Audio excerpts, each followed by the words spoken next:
সরাসরি নজর রাখবো ধর্মতলা মেট্রো চ্যানেলে। ধর্ণা মঞ্চে মুখ্যমন্ত্রী মমতা বন্দ্যোপাধ্যায় পৌঁছেছেন। একেবারে সরাসরি সেই ছবি দেখছেন জি24 ঘন্টায়। ধর্মতলার মেট্রো চ্যানেলের ধর্ণা মঞ্চ, সুবিশাল ধর্ণা মঞ্চ, যেখানে আজ থেকে ধর্ণা অবস্থানের কর্মসূচি শুরু। মুখ্যমন্ত্রী মমতা বন্দ্যোপাধ্যায় ইতিমধ্যেই মঞ্চে থাকবেন, অভিষেক বন্দ্যোপাধ্যায়ও। এসআইআর প্রতিবাদের সুর, ভোটের মুখে আরো বেশ কয়েক ধাপ চড়া হবে সেটা বলাই যায়। আজ অবস্থান কর্মসূচি, এখান থেকে মমতা বন্দ্যোপাধ্যায়ের কি বার্তা, কি বক্তব্য থাকে সেদিকে নজর সব মহলের। প্রচুর বিএলও মৃত্যুর ঘটনা গত ৩-৪ মাসে এসআইআর পর্বে জানিয়ে বারবার সরব হয়েছে তৃণমূল কংগ্রেস। একাধিক মৃত বিএলওর পরিবারের সদস্যরাও আজ উপস্থিত থাকবেন, তাদেরকে মঞ্চে উপস্থিত করানোর কথা রয়েছে। মুখ্যমন্ত্রী মমতা বন্দ্যোপাধ্যায় এই মুহূর্তে মঞ্চে, যারা উপস্থিত হয়েছেন তাদের উদ্দেশ্যে হাতও নাড়ছেন। অভিষেক বন্দ্যোপাধ্যায়ও আজ থাকবেন। তৃণমূল কংগ্রেসের এই ধর্ণা কর্মসূচি ধর্মতলার মেট্রো চ্যানেলে। মমতাই শাসক, মমতাই বিরোধী, এই কথাই উঠছে। তার কারণ মমতা বন্দ্যোপাধ্যায় সিঙ্গুর পর্বে এই মেট্রো চ্যানেলেই অনশন অবস্থান শুরু করেছিলেন, আর তারপর আজ আরো একবার এই মেট্রো চ্যানেলের ধর্ণা মঞ্চে অবস্থান মমতা বন্দ্যোপাধ্যায়ের।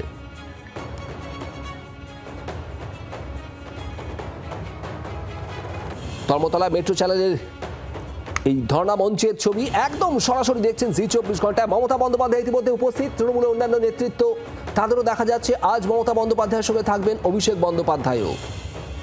এবং এই কর্মসূচি থেকে এসআইআর নিয়ে নতুন করে কি বার্তা থাকে, কেন্দ্রের উদ্দেশ্যে, রাজ্যবাসীর উদ্দেশ্যে কি বার্তা থাকে, কি বলেন মমতা বন্দ্যোপাধ্যায়, সেদিকেই নজর। তার কারণ এসআইআর পর্ব একেবারে শেষ ল্যাপে। প্রায় 60 লাখ এখনো যারা বিবেচনাধীন। প্রবীর চক্রবর্তী আমাদের প্রতিনিধি রয়েছেন। প্রবীর, মমতা বন্দ্যোপাধ্যায়কে আমরা দেখতে পাচ্ছি ইতিমধ্যেই ধর্ণা মঞ্চে। একদমই দেখা, একদম নির্ধারিত সময় অনুযায়ী যেটা বলা হয়েছিল তৃণমূল কংগ্রেসের তরফে অভিষেক বন্দ্যোপাধ্যায় যেটা ঘোষণা করেছিলেন যে আজকে 6ই মার্চ দুপুর 2টোর সময় ধর্ণায় বসবেন মেট্রো চ্যানেলে মমতা বন্দ্যোপাধ্যায়। সেই মতে একদম 2টোর কাছাকাছি মমতা বন্দ্যোপাধ্যায় এই মুহূর্তে ধর্মতলার মেট্রো চ্যানেলের যে ধর্ণা মঞ্চ, সেই ধর্ণা মঞ্চে মমতা বন্দ্যোপাধ্যায় এবং তৃণমূল কংগ্রেসের অন্যান্য নেতৃবৃন্দ এবং কিছু তৃণমূল কংগ্রেসের কর্মী সমর্থক, আমরা সেই ছবি দেখতে পাচ্ছি। এবং সেখানে দাঁড়িয়ে ধর্ণা মঞ্চের যে মূল মঞ্চ এবং তার পেছনে যে ব্যাকড্রপ, সেখানে তুমি যদি দেখো লেখা আছে নাগরিকদের ভোটাধিকার, এই আমাদের অঙ্গীকার। বাংলা বিরোধী বিজেপি নেতৃত্বাধীন কেন্দ্রীয় সরকারের অপরিকল্পিত এসআইআর এর মাধ্যমে গণতন্ত্র হত্যার প্রতিবাদে বাংলার বৈধ নাগরিকদের ভোটাধিকার হরণের চক্রান্তের বিরুদ্ধে শান্তিপূর্ণ ধর্ণা অবস্থান। মমতা বন্দ্যোপাধ্যায়ের মঞ্চে কিন্তু এই স্লোগান এই মুহূর্তে, এবং আমরা দেখতে পাচ্ছি যে মমতা বন্দ্যোপাধ্যায় তিনি নিজে মঞ্চে উপস্থিত হয়েছেন এবং আর কিছুক্ষণের মধ্যে অভিষেক বন্দ্যোপাধ্যায় তারও আসার কথা রয়েছে আজকে এই ধর্ণা মঞ্চে। স্বাভাবিকভাবেই এসআইআর এর যে চূড়ান্ত তালিকা বেরিয়েছে, সেই তালিকায় যে 60 লক্ষ মানুষকে বিচারাধীন দেখানো হয়েছে, মূলত তার প্রতিবাদে এবার রাস্তায় মমতা বন্দ্যোপাধ্যায়। তৃণমূল কংগ্রেসের প্রশ্ন যে এই 60 লক্ষ মানুষেরকে যে বিচারাধীন দেখা হয়েছে সেখানে খুব ছোটখাটো ভুল, কারণ চ্যাটার্জি, চট্টোপাধ্যায়, ব্যানার্জি, বন্দ্যোপাধ্যায় এই ধরনের বিভিন্ন ইস্যুতে এই মানুষগুলোকে হেনস্থা করা হচ্ছে এবং সেই সংখ্যাটা কম নয়, নেওয়া 60 লক্ষ। এই অবস্থায় দাঁড়িয়ে তৃণমূল কংগ্রেস আজকে থেকে আবার নতুন উদ্যোগে নতুন ভাবে পথে নামলো এসআইআর তালিকা বেরোনোর পর, এবং সেই আন্দোলনে একদম মমতা বন্দ্যোপাধ্যায়ের নেতৃত্বে ধর্মতলার মেট্রো চ্যানেল, এই সেই মেট্রো চ্যানেল যেখানে মমতা বন্দ্যোপাধ্যায় 2006-এর শেষে এবং 7-এর শুরুতে 26 দিন অনশন করেছিলেন বাংলার অনিচ্ছুক কৃষকদের বা সিঙ্গুরের অনিচ্ছুক কৃষকদের জমি ফেরত দিতে হবে এই দাবি নিয়ে। আজ আবার মমতা বন্দ্যোপাধ্যায় সেই মেট্রো চ্যানেলের ধর্ণায় বসলেন, যেখানে তার দাবি বৈধ ভোটারের একটিও নামও ভোটার তালিকা থেকে বাদ দেওয়া যাবে না। এই অবস্থায় দাঁড়িয়ে রাস্তায় নেমে আন্দোলনে নতুন করে নতুন উদ্যোগে আজকে রাস্তায় নামলো আবার তৃণমূল কংগ্রেস মমতা বন্দ্যোপাধ্যায়ের নেতৃত্বে। এবং গত 123 দিন ধরে মমতা বন্দ্যোপাধ্যায়, অভিষেক বন্দ্যোপাধ্যায় রাজ্য জুড়ে প্রতিবাদ করছেন। রাজনৈতিকভাবে আইনি লড়াই চলছে সুপ্রিম কোর্টে মমতা বন্দ্যোপাধ্যায় তিনি গিয়ে নিজে দাঁড়িয়ে থেকে লড়াই করে এসছেন। এবং এই যে আজকে রাস্তায় নেমেছে তৃণমূল কংগ্রেস, এই রাস্তায় নামার পাশাপাশি সুপ্রিম কোর্টে যাওয়ার কিন্তু প্রস্তুতি নিচ্ছে তৃণমূল কংগ্রেস। সেখানে সুপ্রিম কোর্টে তৃণমূলের মূল দাবি থাকবে যে এই 60 লক্ষ মানুষের নাম যাতে বিচারাধীন, তার মানে তাদের নাগরিকত্বতে কোনো প্রশ্ন নেই, সুতরাং যারা নাগরিক তাদেরকে ভোট দেওয়ার অধিকার দেওয়া হোক, এই মূলত দাবি থাকবে সুপ্রিম কোর্টে বলে জানা যাচ্ছে। সুতরাং আবার নতুন করে রাস্তায় নেমে একদিকে আন্দোলন মমতা বন্দ্যোপাধ্যায়ের নেতৃত্বে, অন্যদিকে সুপ্রিম কোর্টে আইনি লড়াইয়েরও প্রস্তুতি চালাচ্ছে তৃণমূল কংগ্রেস। শুভদীপ। একবারে প্রবীর যে ছবিটা দেখাচ্ছে আপনারা দেখতে পাচ্ছেন ধর্ণা মঞ্চ, সেই ধর্ণা মঞ্চে মমতা বন্দ্যোপাধ্যায় রয়েছেন এবং তৃণমূলের একেবারে এক ঝাঁক নেতা নেত্রী জনপ্রতিনিধি তারাও ইতিমধ্যেই অবস্থান মঞ্চে বসে পড়েছেন।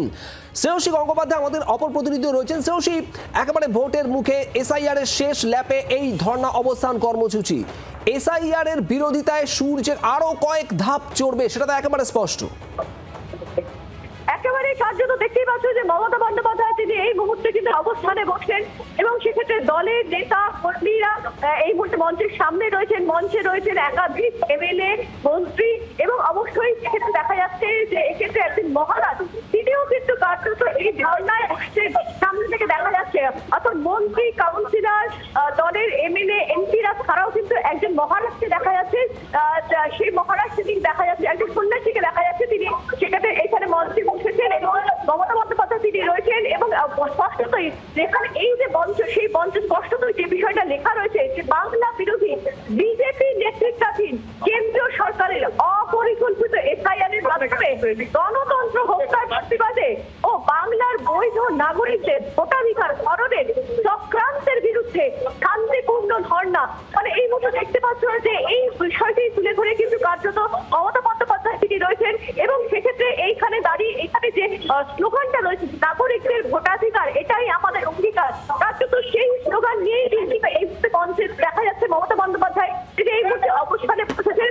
মমতা বন্দ্যোপাধ্যায়ের সামনে যারা বসে রয়েছেন আপনার দলের যে সমস্ত এমএলএ, এমপি বা মন্ত্রীরা যারা বসে রয়েছেন, এই কাউন্সিলররা যারা বসে রয়েছেন, তারাও কিন্তু নির্দিষ্টভাবে এসআইআর যে বিরোধী, এসআইআর এর ফলে মানুষের গণতান্ত্রিক অধিকার লুণ্ঠিত হচ্ছে সেই রকম অভিযোগ তুলেই কিন্তু কার্যত তারা প্রস্তাব দিয়ে এই মুহূর্তে তারা প্রত্যেকে এই মুহূর্তে মঞ্চে রয়েছেন এবং মমতা বন্দ্যোপাধ্যায় দেখতেই পাচ্ছ যে মমতা বন্দ্যোপাধ্যায় তিনি এই মুহূর্তে একদম ঠিক মাঝখানে, মঞ্চের ঠিক মাঝখানে তিনি রয়েছেন এই মুহূর্তে এবং প্রচুর নেতা কর্মী এই মুহূর্তে মঞ্চের ঠিক সামনের যে অংশটা সেই সামনের অংশে তারা রয়েছে এবং এক্ষেত্রে একাধিক ব্যক্তিকে কিন্তু কার্যত দেখা যাচ্ছে এখানে এই মুহূর্তে মঞ্চে দেখা যাচ্ছে এবং আর কিছুক্ষণ পরেই কিন্তু যে কর্মসূচি শুরু হবে যেখানে অবশ্যই মঞ্চের উপরে লেখা রয়েছে যে শান্তিপূর্ণ ধর্ণা অবস্থান, অর্থাৎ একেবারেই এখানে এই মঞ্চ থেকে নির্দিষ্ট হবে যেটা মনে করা হচ্ছে যে এই মঞ্চ থেকে এই মঞ্চ থেকেই কিন্তু এক্ষেত্রে একজন এই মুহূর্তে একজন এসছেন তিনি বিএলও সেজে এসছেন। এই মুহূর্তে তোমাকে তার ছবিটা দেখাবো, বিএলও সেজে এসছেন এই মুহূর্তে এবং সেই জায়গায় তিনি দাঁড়িয়ে তার হাতে পায় শিকল দিয়ে আটকানো রয়েছে, তিনি বিএলও সেজে এসছেন এবং তিনি বলছেন যে আমাদের হাত পা বাঁধা, কার্যত সেই রকমই একটা বিষয় ধরে তিনি এই মুহূর্তে রয়েছেন এবং কার্যত তোমাকে আরো একটা জিনিস তোমাকে দেখাবো যেখানে তুমি দেখতে পাচ্ছ যে মঞ্চের সামনে এই মুহূর্তে কিন্তু প্রত্যেকের হাতে যারা নেতা কর্মী রয়েছে তাদের হাতে ফোন এবং সেই মুঠোফোন, সেই মোবাইল ফোনে কার্যত কিন্তু সেই মুহূর্তে তারা এই সময়টা তারা ফ্রেমবন্দি করছেন এবং স্পষ্টতই যে বিষয়টা নিয়ে আমরা যেটা আমরা সকাল থেকেই বলছিলাম যে জায়গা থেকে দাঁড়িয়ে একেবারে মমতা বন্দ্যোপাধ্যায়ের যে প্রতিবাদ, সেই প্রতিবাদ শুধুমাত্র যে এই মঞ্চের মধ্যে রয়েছে তা কিন্তু নয়। আমরা ইতিমধ্যেই দেখেছি যে তিনি সেক্ষেত্রে সুপ্রিম কোর্টে গেছেন, সুপ্রিম কোর্টে তিনি বক্তব্য রেখেছেন এবং তার বক্তব্যের পরবর্তীকালে সেক্ষেত্রে এসআইআর এর যে প্রক্রিয়াটাও কিন্তু বেশ কিছু পরিমার্জন ঘটেছে সুপ্রিম কোর্টের নির্দেশে। ফলে সেই জায়গা থেকে দাঁড়িয়ে খুব স্পষ্টভাবে এই মুহূর্তে কিন্তু নির্দিষ্টভাবে যেটা মনেও করা হচ্ছে যে তার এই ধর্ণা অবস্থান কর্মসূচি থেকে আগামী দিনে তৃণমূল কংগ্রেস কর্মীদের জন্য নির্দিষ্ট বার্তাও তিনি দিতে পারেন বা কর্মসূচিটা ঘোষণা করতে পারেন, এমনটাও কিন্তু মনে করা হচ্ছে। একদমই শ্রেয়সী, সঙ্গে থাকো, আমি সব্যসাচী রয়েছি। দুরন্ত দুটো নিয়ে এই মুহূর্তে এবং দুরন্ত দুটো আজকে সরাসরি মমতা বন্দ্যোপাধ্যায়ের মেট্রো চ্যানেলে যে ধর্নাস্থল, সেই ধর্নাস্থল থেকে সরাসরি যেখানে মমতা বন্দ্যোপাধ্যায় ইতিমধ্যে এসে পৌঁছেছেন। যেরকম কথা ছিল এসআইআর এখনো পর্যন্ত এসআইআর নিয়ে দ্বিধাদ্বন্দ্ব, এই জায়গায় প্রচুর মানুষের নাম যেমন বাদ গিয়েছে, প্রায় 54 লক্ষ মানুষের ভবিষ্যৎ এখনো পর্যন্ত কিন্তু ঝুলে রয়েছে। আর ঠিক এই জায়গায় দাঁড়িয়ে এই 54 লক্ষ মানুষের ভবিষ্যৎ কি হবে, যাদের নাম কাটা গিয়েছে অথচ যারা দেশের নাগরিক, কি করে ঠিক হবে তারা নাগরিকত্ব? বৈধ ভোটার যারা কাগজপত্র দেখাতে হয়তো পারেননি কিন্তু তারা কেন ভোটাধিকার পাবেন না? তারা তো আগেও ভোট দিয়েছেন। এই সমস্ত প্রশ্ন তৃণমূল কংগ্রেস তুলছে এবং ঠিক এই জায়গা থেকে তৃণমূল কংগ্রেস আইনি লড়াইয়ের যেমন ভাবনা চিন্তা করছে, আর সঠিক রাজনৈতিক লড়াইয়ের মঞ্চে আজকে মমতা বন্দ্যোপাধ্যায় তার ধর্ণা মঞ্চে এই অস্ত্র আগেও মমতা বন্দ্যোপাধ্যায় প্রয়োগ করেছেন। আবারও মমতা বন্দ্যোপাধ্যায়কে আবারও দেখা গেল সেই ধর্ণা মঞ্চে, যেখানে মুখ্যমন্ত্রী এবং তৃণমূল নেত্রী হিসেবে মমতা বন্দ্যোপাধ্যায় ধর্ণায় বসছেন। অভিষেক বন্দ্যোপাধ্যায় কিছুক্ষণের মধ্যে আসবেন। প্রবীর রয়েছেন আমাদের সঙ্গে, সরাসরি প্রবীরের কাছেও যাব। শ্রেয়সীও রয়েছেন আমাদের সঙ্গে, শ্রেয়সীর কাছেও যাব। যেরকম শ্রেয়সী কিছুক্ষণ আগেই শ্রেয়সী রয়েছেন আমাদের সঙ্গে, বলছিলেন যে শ্রেয়সী ইতিমধ্যেই বিএলও সে যে একজন এসছেন তার হাত পা বাঁধা, কোথাও গিয়ে এই ছোট ছোট বার্তাগুলোও দেয়া হবে। এই যে গোটা এসআইআর প্রক্রিয়া চলল, এটা পুরোটাই অগণতান্ত্রিক এবং গণতান্ত্রিক অধিকার লড়াইয়ের লক্ষ্যে তৃণমূল কংগ্রেস লড়ছে, সে কারণে এই ধর্ণা। শ্রেয়সী,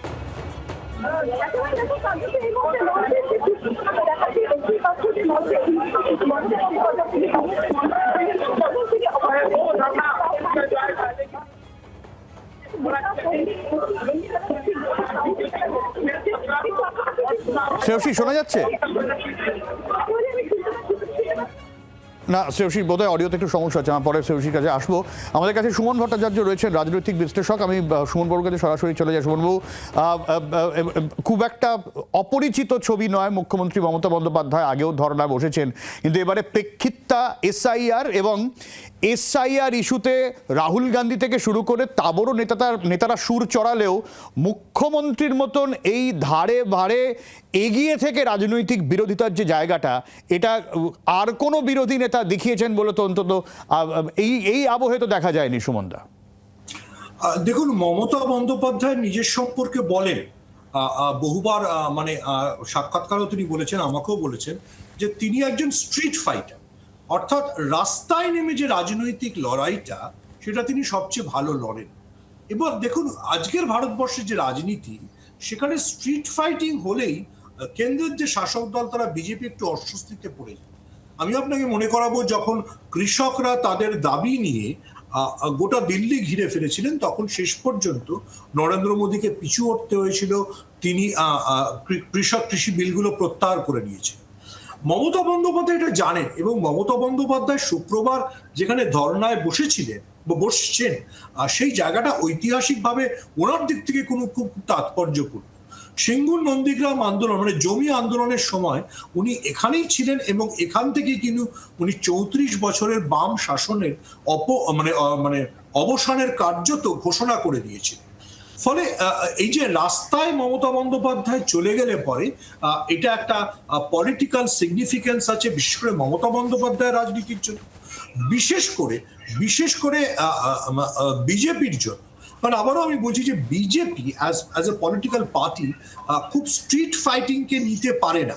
স্ট্রিট ফাইটিংকে যে নিতে পারে না, তার কারণটা হচ্ছে যে বিজেপির পক্ষে এইটাকে করে হ্যান্ডেল করা সম্ভব হয় না। তো ফলে আমার মনে হয় যে এটা বিজেপির জন্য একটা চাপ তৈরি হয়ে যাবে। একদমই। এবং এই চাপটা মমতা বন্দ্যোপাধ্যায় যেভাবে বাড়াচ্ছেন এবং বিজেপি পাল্টায় চাপ কীভাবে সামলায়, সেদিকে অবশ্যই নজর রাখতে হবে। যেরকম বলছিলাম, প্রবীর এবং শ্রেয়সী রয়েছে, আমি প্রবীরের কাছে চলে যাব এই মুহূর্তে। এবং এখানে তো প্রবীর, আমি বেশ কিছু প্ল্যাকার্ড দেখতে পাচ্ছি যে তৃণমূল কংগ্রেসেরও প্রচুর কর্মী সমর্থক রয়েছে, আইটি সেল থেকে রয়েছেন, এবং এখানে তো সাধারণ মানুষের জন্যও একটা মঞ্চ করা হয়েছে, যাতে সাধারণ মানুষ এখানে পার্টিসিপেট করতে পারেন।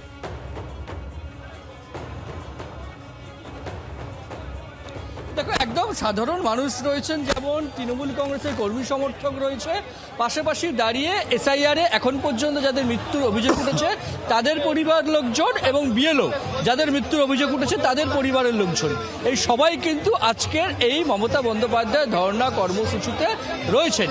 স্বাভাবিকভাবে আজকে মমতা বন্দ্যোপাধ্যায় দুপুর 2টো থেকে ধর্ণায় বসলেন। মনে করা হচ্ছে বেশ কয়েকদিন এই ধর্ণা চালিয়ে নিয়ে যাবেন তিনি, এবং এখানে দাঁড়িয়ে এক এবং একমাত্র দাবি যে বাংলার বৈধ ভোটারদের নাম ভোটার তালিকা থেকে বাদ দেওয়া যাবে না। তোমার মনে থাকবে যে 4 নভেম্বর আনুষ্ঠানিকভাবে এ রাজ্যে এসআইআর কাজ শুরু হয়েছে। আজকে 6ই মার্চ, টানা 123 দিন। এই 123 দিনে এমন কোনো দিন নেই যেদিন মমতা বন্দ্যোপাধ্যায়, অভিষেক বন্দ্যোপাধ্যায়রা রাস্তায় ছিলেন না।